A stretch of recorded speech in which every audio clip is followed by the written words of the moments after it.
Bon Pierre, là, bon, là il fait pas trop beau. Ouais. Donc là on est un peu cantonné sous cette arche pour discuter.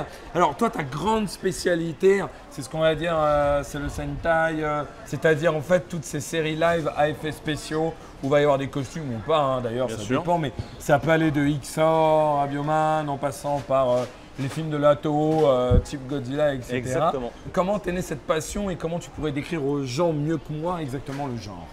Déjà, cette passion, elle est venue sur une série qui s'appelait Sankukai. Une série que les jeunes de moins de 20 ans ne peuvent pas connaître. Mais c'était une série, pas vraiment pour ses effets spéciaux ou son côté kitsch, mais surtout par l'univers qu'elle dégageait. Et mais vraiment, ma série préférée, ça reste XOR. En fait, pourquoi un peu comme à l'époque quand j'ai vu Actarus dans Goldorak, je veux dire, c'est une nouvelle sorte de héros. Déjà, ils étaient équipés de... dans le cas d'XOR, il avait un très beau vaisseau, franchement. Je pense aussi que c'était le charisme de l'acteur principal, Kenji Oba, Kenji Oba, ouais. qui d'abord est un athlète martial.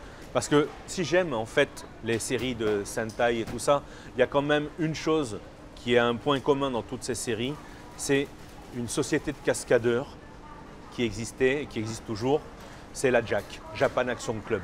La Japan Action Club dont est issu Hayato de Sankukai, dont est issu XOR, dans XOR, et la plupart des gens dans les costumes de Bioman, de Maskman, tout ça, sont des acteurs. Vrais cascadeurs, des vrais Voilà. athlètes. Et ces gens-là sont des gens, franchement, qui m'ont toujours impressionné.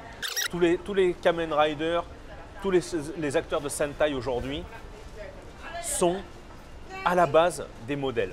Ils viennent de revues. C'est-à-dire que toi, c'est des modèles avant d'être des grands cascadeurs. Voilà. Et c'est ça que En fait, tu... même pas des cascadeurs, je parle des gens hors costume, des gens, Alors même des acteurs. avant d'être des acteurs, Voilà. c'est des modèles. Exactement. Et ça, tu te dis, c'est un peu dommage. Mais c'est un peu dommage parce que il y a...